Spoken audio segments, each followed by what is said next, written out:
Tony got deep sixth. Guess who's the boss? This guy over here. Hey, pow! Oh, hey, Joey.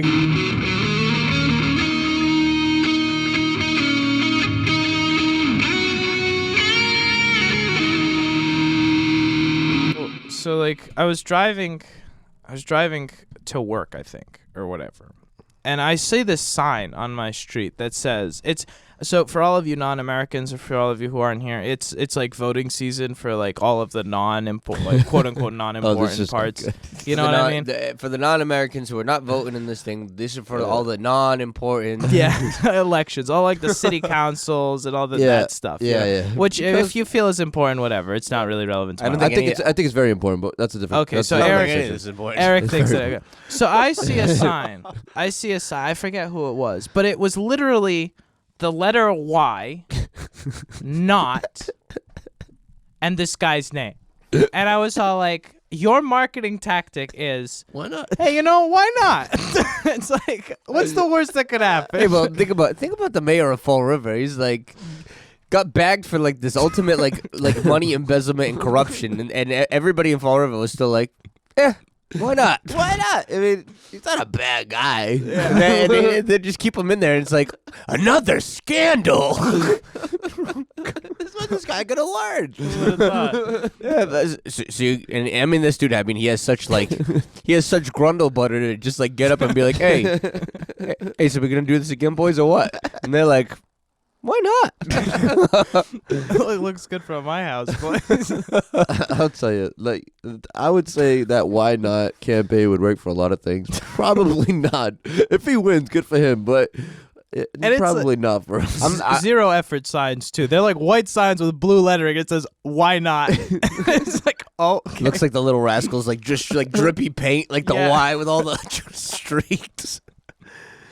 Oh, that's funny. Hey, but I'm pretty sure, like, if we went and negotiated a contract right now, I'm pretty confident in my negotiating skills where I could probably, if it came down to it, I could sell something on why not. Why not? Why not? What's the worst that could happen? Well, that's fine. Like Eric said, that's perfectly fine. What separates you from this person and that person? Come on, guy, why not? Just give it a shot. Yeah. That's what you say when you ran out of stuff to sell. That's like your last ditch effort. Like when someone asks a question that you don't have an answer to, you're like, but why not? Why not? Yeah. This was this guy's. That's where he started. Yeah. That's where he paid for signs that say "Why not?" I don't even know who he is. I haven't seen these signs yet. I'll take a picture of him when I go back to my house. All right. Anybody want to roll this thing in or what? Oh, well, it's the Life Podcast, and welcome. My name is Eric, and I'm here with Tyler. Yo. Benji. Hello. And we're here this morning. We had a few days off, which was really nice because we had our last episode with Curtis, which was really fun. But luckily that was like on a Sunday that we recorded, so we got like 2 days off, which was weird. But we're back now. It wasn't real days off, but days off recording. Yeah, fair enough. It was weird to feel like the schedule was off, but we were still on time with everything. So I think it was the first time for us. I didn't really feel that weird. Seeing that like every other minute of my day is maxed out anyway, like I'm not saying I went from maxed out one way to maxed out just a completely different way. Fair enough. Yeah, you were planning a bunch of like event stuff. So yeah, fair. Yeah, you're right. Yeah, I'm still on like 0 days off. Like I don't have any concept of time at this point. Fair. Between business meetings and just schedules. But anyways, calendars. Lots of calendars. Dude, now that Benji has been sending me the calendars. We all have that shared calendar now. Uh-huh. My calendar is maxed, boys. I like to see it. I opened it up. I was like, wow. Oh yeah, absolutely. You gotta stay on time with stuff, Absolutely. Because if you make an appointment with somebody for 2 weeks out, how are you supposed to remember that? Like absolutely. It's like you put it on the calendar. I put everything in the calendar. I didn't realize there was anybody who used the calendar more than I did. Well, there's multiple calendars to Eric. Yeah. I sent you guys like 4 different calendars. I just like every 2 days. Would you like to join another calendar? I'm like, yeah, sure, why not? Oh man, got a segment. I'm still transitioning. Like I'm trying to get into like this digital world. I did everything manual for so long. Like if I had to write like some kind of like document. I would hand write everything I did. Like I would walk around with like these little scraps of paper from my work about this big. Like everything I need to do for the next like 2-3 days is all in this little scrap list. You still do that. Yesterday you came in with one of those pieces of paper and you were like, okay, this is all the stuff I want to talk about. It's like, okay, I guess that's fine. I think the only physical like the upside to like writing a physical list or doing it is like I kind of explained, like sometimes you get the physical inflection or like that subliminal stuff that you don't always get. Like the way like your pen stroke when like can trigger, reminds you of certain things. like it triggers a certain train of thought because you add inflection to your words. As weird as that sounds, people like if you read somebody's handwriting, you can get an inflection from it rather than just like impersonal type. Yeah. No, absolutely. And there are some people that just remember things better when it's written. I'm not one of those people, but there are some things that like there are still a few things when if I really want to remember it, I'll write it down a couple times just to make sure like it kind of just registers in my mind versus when you just type it out and then you just like put it down. It's just like, it's just one of those things. Well, yeah, you can look at it later, but like it doesn't actually like process with your mind. Yeah, it doesn't trigger, fully. trigger the same way. Yeah. So yeah, I agree with that. I just pictured Tyler like looking at his calendar though and just going through the things and just transferring everything over onto a physical calendar. No, listen, I'm slowly transitioning. I've been using it. That's good. That's good. It just makes everything so much easier. I like I'm not gonna mention any names, but I like that board app that we have that has like all the cards and notes and stuff. Oh yeah. The way that visually arranges like that really works for me. We should like send them an email, be like, hey, we'll mention your name on our podcast if you pay for a sponsorship. Yeah, like kick it over $1 a month. Rubber Ducks Coffee Cups, get it in. Patreon link below. Get it. Yes. Yeet. Absolutely. I was gonna say yeet, and I was like, Absolutely. We gotta work on rolling like that, boys. We're gonna get that. Oh, well, so today we're gonna be talking about how everyone is the hero of their own story. Yes. So I had this thought a while back. I was having a conversation with somebody, and it seemed like, and I've had this thought for a while, but this specific interaction made me realize that everybody thinks that they're right. So I was at work, and within 15 minutes, 3 different people came up to me and told me that they were the right one in a certain situation. Hey, listen, there's a proverb that says the fool esteems himself wise in his own eyes. Every fool thinks he's right in his own eyes. It's true, which is very true. And it was all like, I don't really interact with a lot of people at my desk job, because, you know, it's just my desk job, pays the bills, whatever. So, like, people just tell me stuff. So it's like, okay, I was sitting at my desk, and then somebody would come up to me and be like, this thing happened, and this person did this thing, and they're wrong. And I was like, okay, thank you for sharing. And then the next person would come up. It was like an assembly line. They were like, this thing happened, and this person is wrong. And I was like, oh, okay, that's nice. And three times in 15 minutes. Each one of those people blaming the other two. Yeah. And I was like, oh, well, okay. And then one of them's getting ready to retire. And they're like, you know what? I'm peacing out. He's about to take his 5th week of vacation. Yeah, 5th week of vacation. And he's like, you know what, guy? I'm just coasting. I'm gonna peace out soon, and they can figure it out. And it'd be like, this place is gonna shut down without me. I'm gonna cook it in 11 days. Exactly. Exactly. And I was all like, well, this is a very large factory. I was like, this is a very large factory. None of you are required for this thing to keep rolling. So I was all like, well, I didn't say this to anybody, by the way. I don't have enough social credit there. Yeah. But nonetheless, I was like, this is not going to happen. None of you are foundational to this process. All of you could be replaced. So why are you hyperventilating so much, and why do you act like you're the one who's keeping this ship rolling? And that was when I had this realization that everybody is the hero in their own story. We assume we're infallible, we assume we're in the right, and we assume that we are the foundational piece of everything we interact with. So does anyone have any comments? Yeah, I really do have a lot like going on. First, like I thought of that proverb, like all the ways of a fool, they're right in their own eyes. Like no matter what, like especially if you're blind, or if you're just, quote unquote fool. Like everything you do, you always like you can never accept blame for anything. So it's like, oh, I'm always right. Like I didn't do anything wrong. That's number one. There's another thing too, that there's a proverb that says like, every man's testimony seems right until he gets cross-examined by the neighbor. So it's like when you only get one side of the story, it's like, oh yeah, like this person's never in the wrong, and then the other person tells their side. It's like, oh, probably Yeah. both of you are wrong. Yeah. So Yeah. I was just a No. lot of that was going on. Yeah, absolutely.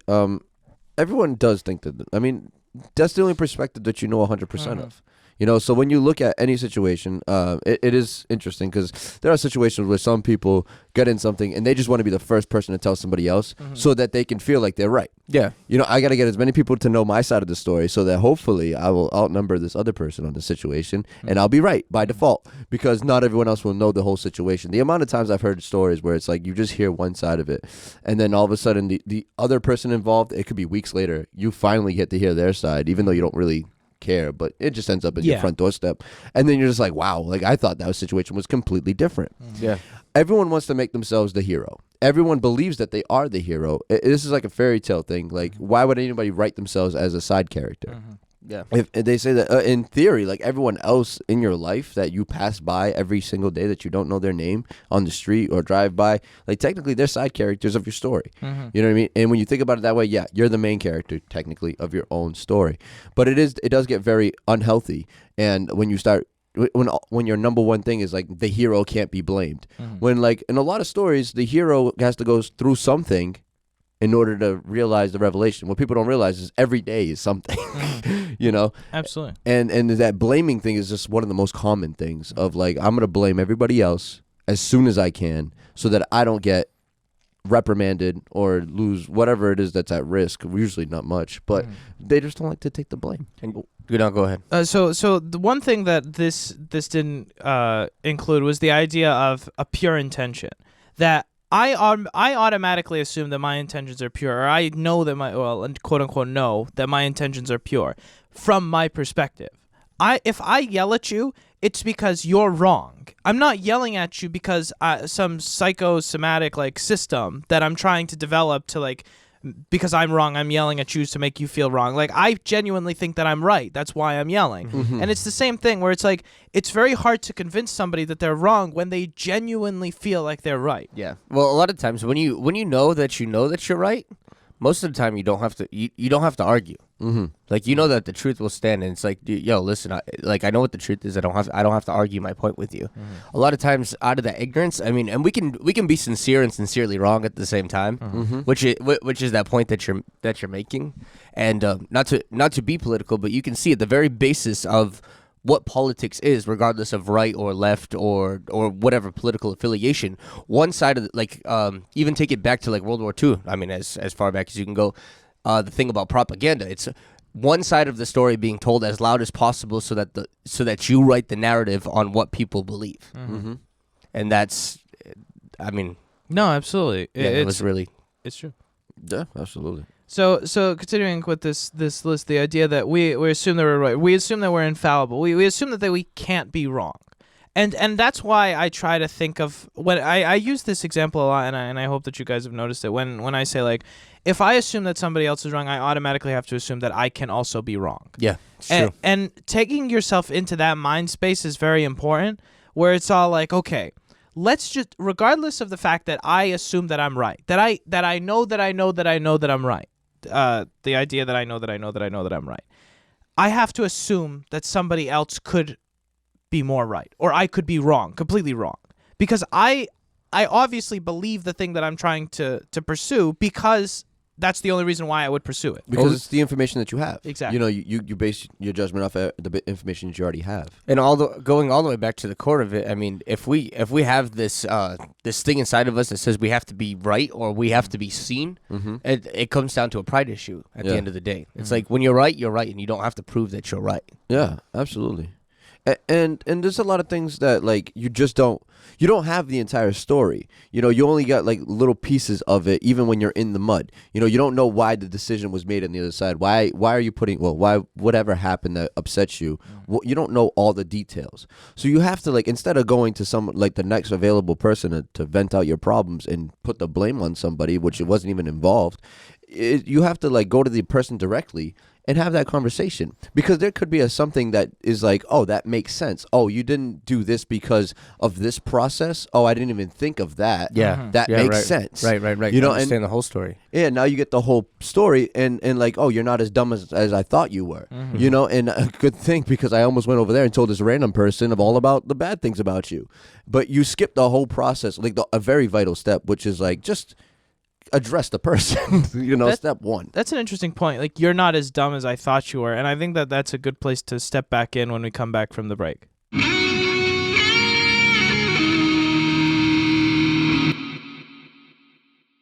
We would like to thank Anchor for sponsoring and hosting the Life podcast. So who are Anchor and what do they do? Anchor is the all-in-one platform that gives you everything you need to make and publish your podcast. And best of all, it's all free. Anchor allows you to use their creative tools to record and edit your podcast. No need for any fancy professional equipment. Sounds amazing, right? And we haven't even gotten to the best part. Anchor isn't just a recording and editing platform. They're a publisher too. This means that Anchor takes care of all of the hard stuff, like publishing to Apple and Google Podcasts, so you don't have to. So what are you waiting for? Download the Anchor app today or go to anchor.fm to get started. Another thanks to Anchor for hosting, publishing, and sponsoring the Life podcast. Sitting in the classroom and you're like, hey, you know, Jeffrey was really off his rocker. Like, listen, you're gonna take that psych class when you're 80, and you're gonna look back at us and be like, "Oh God, like why did I start this business venture with them? Like, they were not stable at all." Not stable that at joke all. about not being a psychiatrist but seeing quite a few. That had some roots. That's a deep-seated problem. Yeah, that'd be fun. That'd be fun. Yeah. So guys, I fixed the sink yesterday. Oh yeah, how did that go? It's done. You know. Oh, nice. Yeah. What sink? The sink. You have a sink down here now? No, not down here. It's back in the apartment. Guys, I'm not a plumber. I'm not. I realize, you've but I seen know a few. but I've paid a few. And but yeah, no, that was a process. Guys, just pay somebody. Just. Well, how hard could it possibly be? It's not. It really wasn't that hard. It was just dude. I don't want to do it. Yeah, it wasn't fair enough. like it was just. Jag vill ta det på. And dude, and then like I finished, and that thing is off by like 2 inches. Yeah, because of Vuntad. Because the full top wasn't there. So I had to go to the store twice to go get something to fix the problem. Rip. And I don't. Oh wait, That sounds like me in working on my own car or even like painting. Yeah. dude, yeah, like I know I could do it. I don't want to. Yeah, I'm just gonna pay. I mean, I could also go shovel bricks, Eric, but you don't see me doing that. I mean, if it saves you some money, I mean that's really what it was. I understand. You know, but I feel like if you got to shovel bricks to save some money, shovel bricks to save some money. I guess if you don't, Well, if you have you'll make up for it at medical bills. yeah, you're gonna spend the same amount of money anyways. That money comes back to you at the end. Yes. That's the inverse. Yeah. Fair. Good point. So we were saying the concept of you're not as dumb as you think you are, or I think you are. Fair enough. Yeah. Well, to be fair, Eric, as much as I know you, we'll use you as an example for this situation. Yeah, bring it. Eric is not a dumb person. I know that Eric can fix a sink, but just based off of the Vuntad, the desire, the willingness, however the English word for it is, whatever the English word for it is. Yeah. I learned English a long time ago, but whatever. You guys Nonetheless, just want to do this episode in Portuguese? yeah. Can I has for you one of my Red Bulls? Yes, you can has for me one of your Red Bulls. That's fine. We just do the whole thing in Portuguese American. Yeah, that's not racist. Not at all. Not when you are. Yeah, it's part of the code. Nonetheless, no.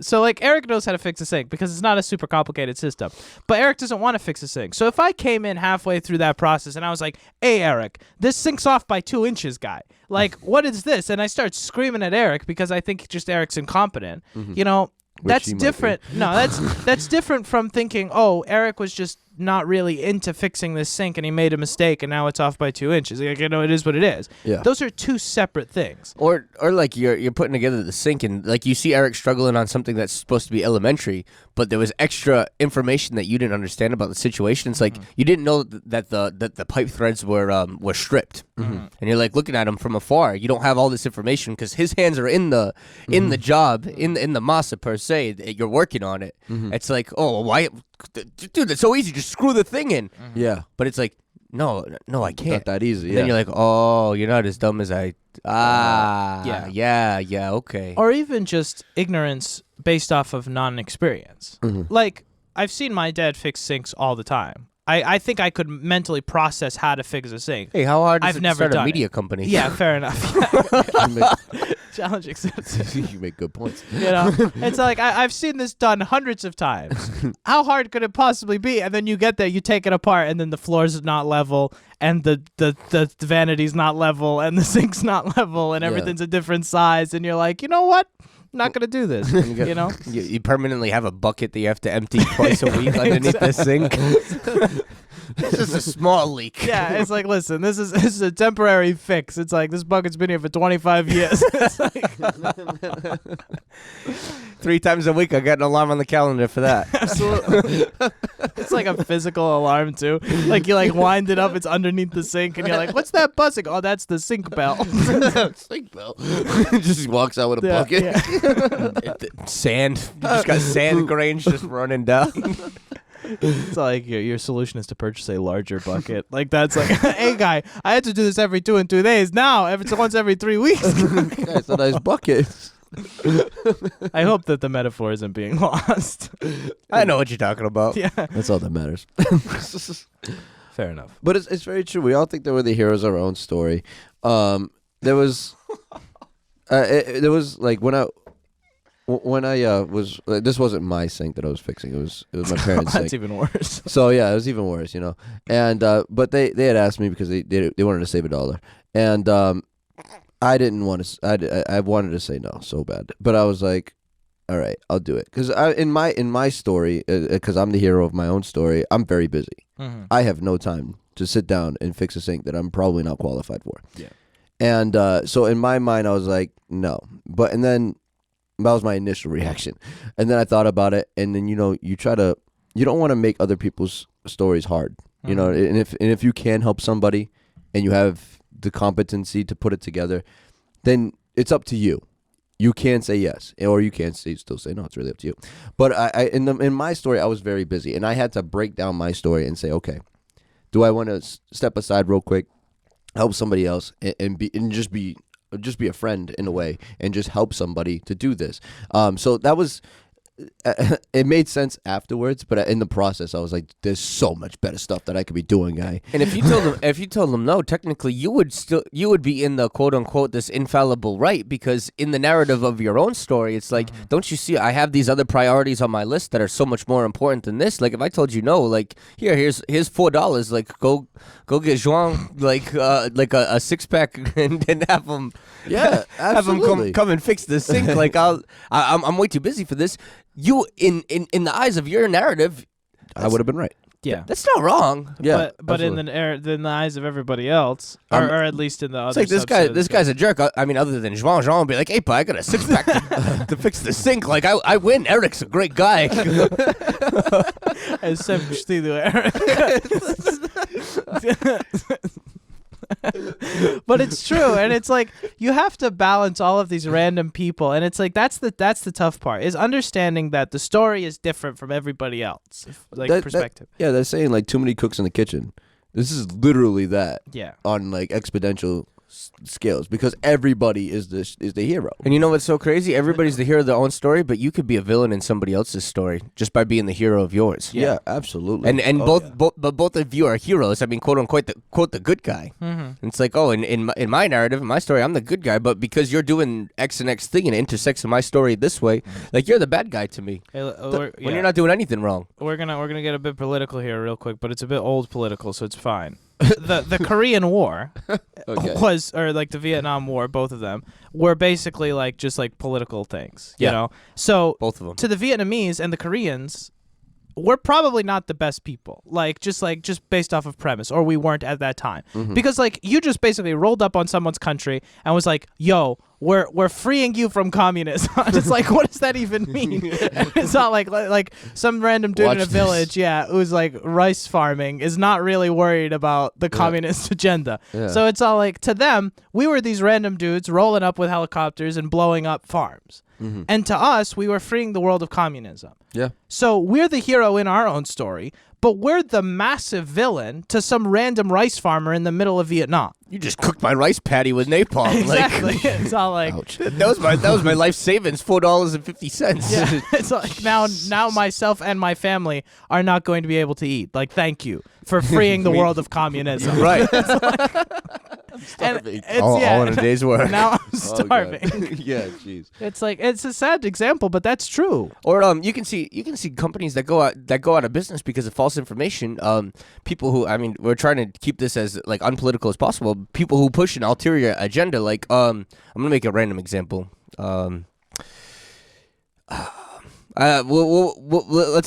get hands deeper in the dope, but this is still sensitive. Sea turtles and plastic straws. Yeah. Say you own the plastic straw company that's been your bread and butter for 20 years, but they found one example of a sea turtle who like ingested some kind of straw the wrong way and it got lodged in his nose. And somebody took that and pushed some kind of agenda to say like, we need to save all the sea turtles, so that means everybody has to boycott every plastic straw maker across the face of the planet. And it's like, hey, I'm just trying to make a living. This is an honest living. I play according to the rules. I do these fair business practices, but because I'm the villain of somebody else's story, doesn't mean I'm actually A bad person. I'm actually the anti-hero. Yeah. If that I don't understand those terms. But. Whoever cashed out right before that happened on their plastic straw businesses on the beach in Malibu, just chilling right now. Yeah, Like, right. He's And probably like, so happy, dude. Good job. I mean, I try not to use like a real life thing, Yeah. but No, it's really like the impact of straws. Now, I'm not saying that the environment's not important, and I'm not trying to get into like that political side of this thing, but it's like somebody took one aspect and they saw that this was detrimental.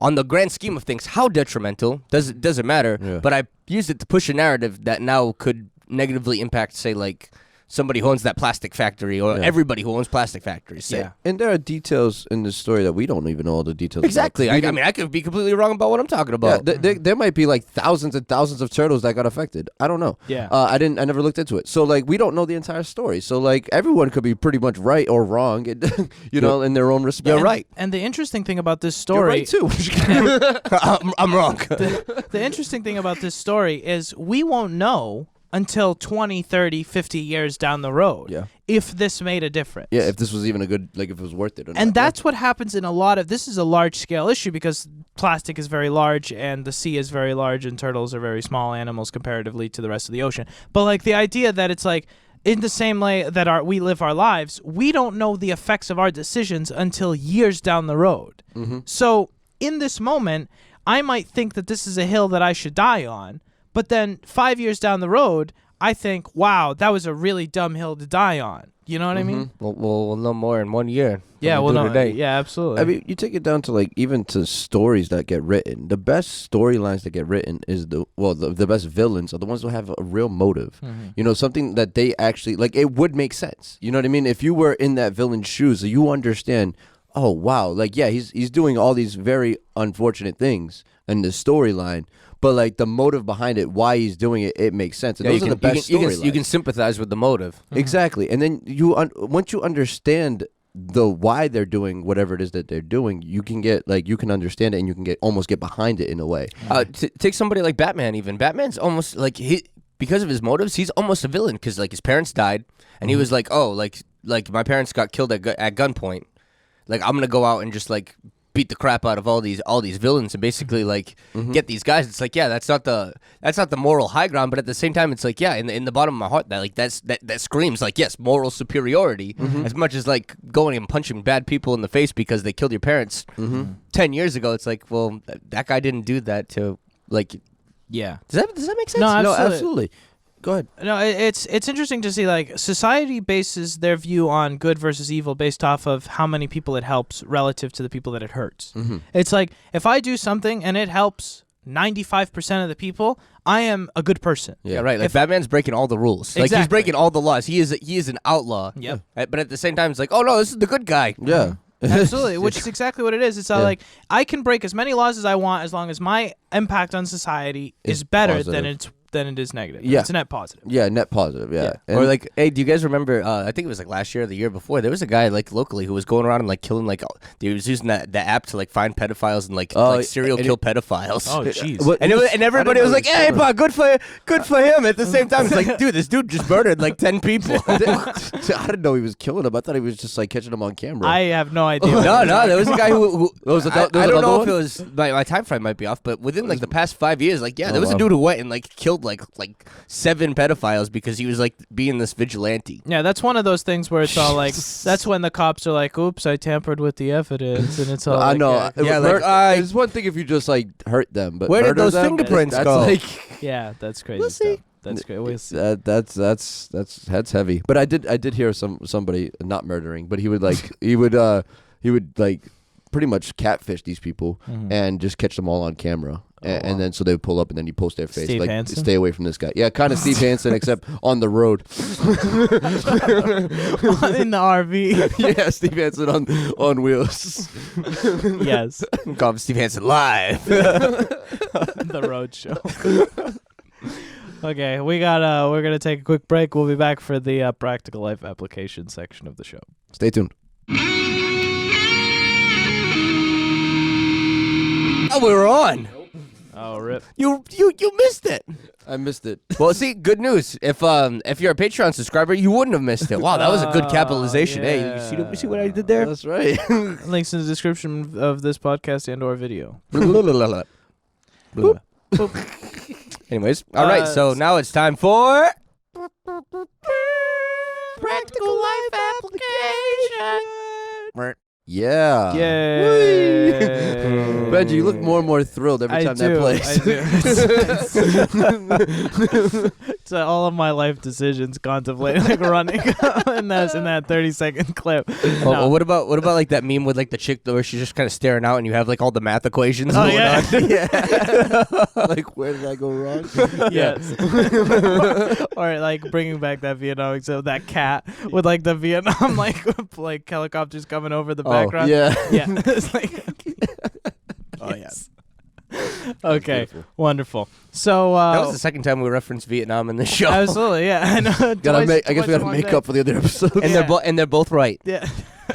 in their own eyes. Okay, so we're talking about practical life application. Everybody, can we run through that list? You want to go through? Yeah. The list? The show notes say everyone is a hero in their own story. Surprised face. I contributed the surprised face. Everybody's a hero in their own story. We assume that we are infallible. We assume that we are in the right. And we assume that we are the foundational piece of everything we interact with. That last part we didn't touch on a lot. There's a lot of people who I've interacted with in a long time, and maybe it's just the circles that I deal with like very like high energy people or whatever. They assume that if I leave, this place is going to the ground. And it's all like, bro, this place has been here for years since. Right. like, Practical life application. If you feel like your business that's not your own would get cooked if you weren't around, or like I need that job or that job really needs me. Yeah. I'm gonna tell you right now, if you left, they would do what they had to do, and you would be replaced within a day. Granted, exactly. They would do what they would have to do. And that's an important thing to remember that, like, as much as, like, yeah, you run, your world revolves around you, yes, but my world does not revolve around you. And no one else's world revolves around them. If someone were to, like, leave, you replace them. It's just a very simple concept. That's business. You roll with the punches, boys. Doesn't Beyonce make a song about that? Irreplaceable? It's not true. Yeah. Okay? Everyone is replaceable. yeah, all the Beyonce. All the Beyonce. Everyone is replaceable. Somebody, okay, we got some weird, like, examples today. The cartel, right? You take the head guy down. Yeah, the really? next day, some's in his place. they just shift it right on up, boys. You know, this is just everything's a moving wheel. We are just a part of a giant wheel, and we're a part of a community. Hey, Vinny. Tony got deep six. Guess who's the boss? This guy over here. Hey, pow! Oh, Vinny. Hey, no. Joey. Guess what happened to Vinny? Guess who's the boss now? Basically. Pow! Hey, Frankie. Just like a 3-hour segment. That's a YouTube video. Somebody will make it now that we put that up. Yeah. Not if copyright. We got that. We got That's that. our trademarks. But no, seriously, everyone thinks that they hear their own story, but we're all just a piece of a much larger puzzle. Yes. And we just have to keep that in mind. Like, yes, I'm very important to my own life. If I'm not in my own life, life is over. I agree. But like, I am not a vital part. Like, I am not like vital, and I mean vital. Like, if I'm not there, it's over. Like, of Benji's or Tyler's life. If I were to be removed, life still goes on. You know? Yeah. And that's an important thing to remember. Where it's like, life doesn't start and end with you. Only your life does. Yeah. There's a guy that we listen to all the time. His name is Bill Johnson, and he said, like, if you don't live by the approval of men, you won't die by their criticism. And it's the same thing when you put so much stock into people's opinions or whatever it is, like whether they think they're right or you're right. Like, if you put so much stock in like them believing that you're right or not, and you're completely cooked because they don't believe you. It's like your value in what you had like was completely in the wrong place. Don't get me wrong, though. You will cause discomfort. Like, if you do remove yourself, yeah, somebody will feel uncomfortable for a little, especially if you are as, important or whatever you feel as you are. Well, there are important people. Like, There are. if my director left his job, It'll be uncomfortable. it'd be a pain. Yeah. But like the whole system's not going to shut down, or at least not for very long. You know what's going to happen? Everyone else around is going to pick it up a notch, and they're going to make up the difference. A great example. Okay, this is a bit. I don't think anybody. Well, if you listen to the show and you know what I'm referencing, it's fine. It's not really relevant. It's already taken care of. So, I work at a different job with education. Did education. One of the providers of a certain license. So the way that government contracting works, you have to license through a specific individual to be able to give licenses to other people in education. So the person who we have the license through is leaving in a year, and he said, "I'm done at the end of this year for you, and I'm gonna like skip my way through the roses for the next rest of my retirement year, whatever." So he's Farewell all like, tour. because I'm leaving, I'm taking all of my teachers with me. He runs a department that has like 5 or 6 teachers with like 100 and something students or whatever who are giving licenses. He's like, I'm taking all of my teachers with me, and my director was very nervous because he needs to now find 5 new teachers. And he went and talked to the teachers, and he was like, "Hey, listen, will you at least finish out the year?" And they're like, "Yeah. Why would we leave?" And it's all like the license provider thought that he had leverage over all of these other people, and all of these other people were like, "Why are we gonna leave, guy? Like, there's no reason for us to leave." Like, that guy's just blowing smoke. Yeah, exactly, basically. So. And we found a replacement for his license and within the day. So it's all like, you can think that you have so much leverage, and you end up having no leverage over any situation that you're in. Right. Absolutely. I think that goes way back to like one of our really, really early shows. We said like the minute you think that you're like irreplaceable, you're cooked. Like, you're not going anywhere.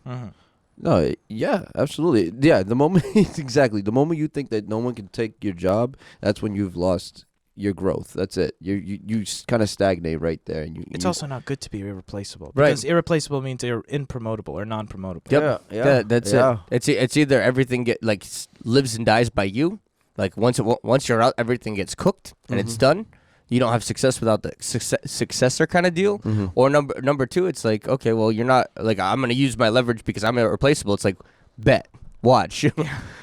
Next day, I got somebody more qualified than you on the hook for $1 less. Yeah. It's Like, true. and now what? Because you quit out of a quote unquote principle, it's like now you work at McDonald's for $12.95 an hour. And a lot of people just say that as a bluff too, just to kind of get their way. Like, oh, I'll leave. Well, you're You right. know? You're right in your own eyes. Yeah. I mean, that's a foolish thing to do. Yeah, a very foolish thing to do. But one day you're gonna get called on your bluff, and you're gonna have to quit. Yeah. And or whatever the situation is, you're gonna get called on your bluff, and then you're gonna have to see what the Personal story. The people I used to run with in high school, like all my friends and everything, we were the ones to actually watch out for. I mean, we grew up in like a weird. Y'all just to beat people up and stuff.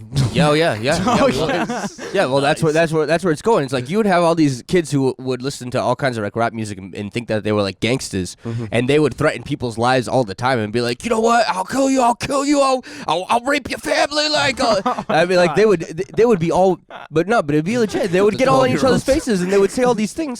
And they would never do anything. The most, like, you might get into like a little fist fight or whatever. Yeah.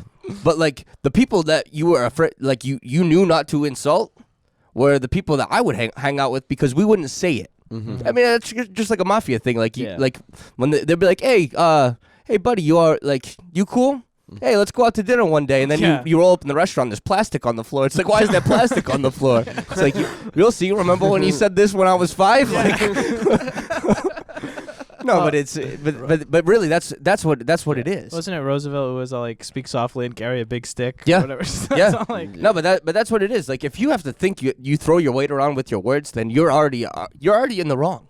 Yeah, you're already in the wrong. If you move and things shift just because you moved, that's when you know you're in a place. Yeah.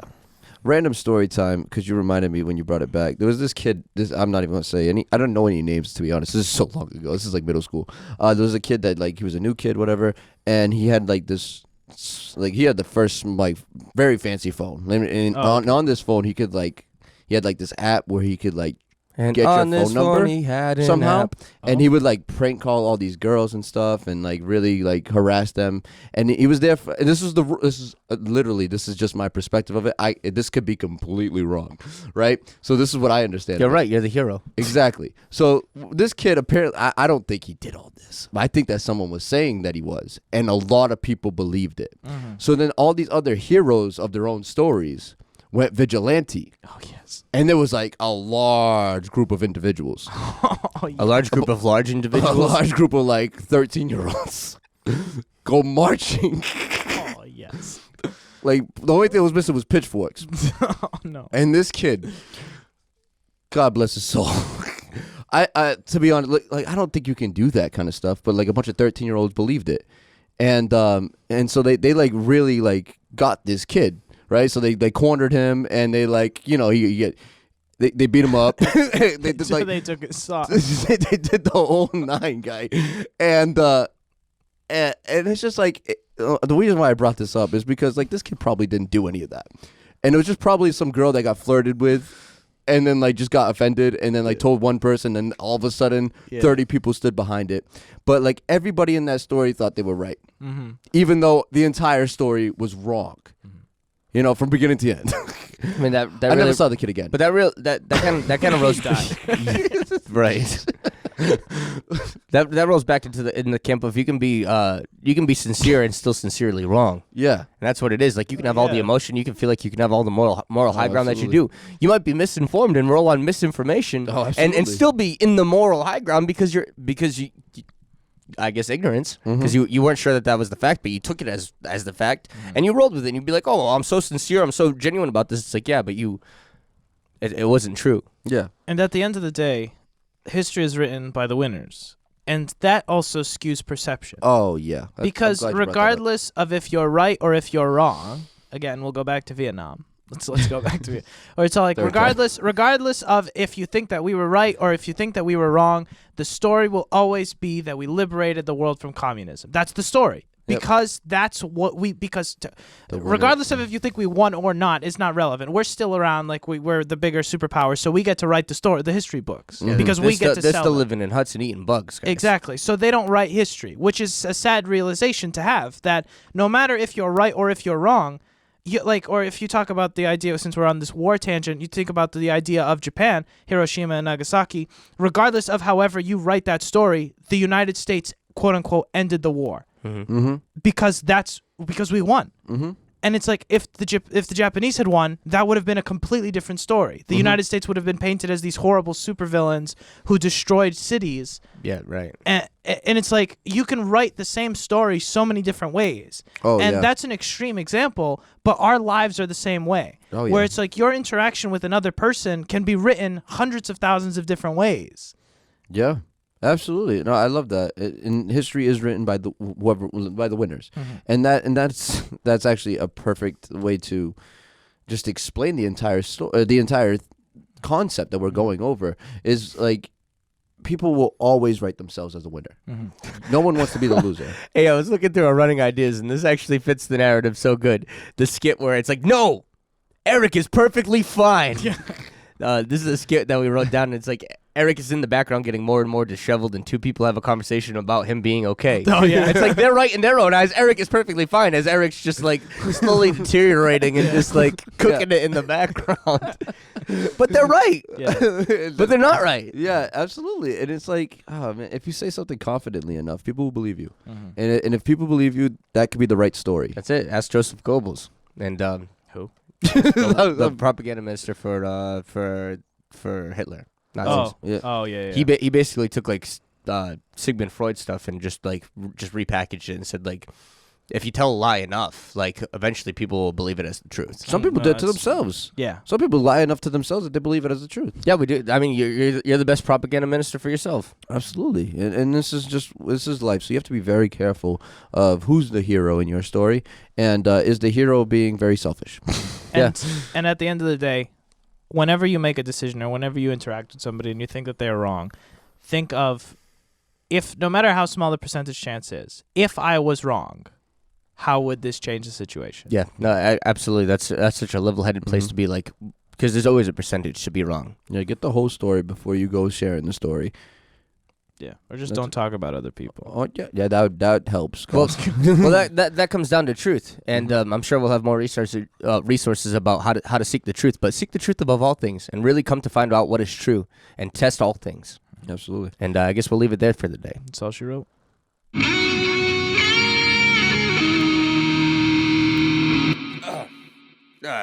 I guess I don't need this thing.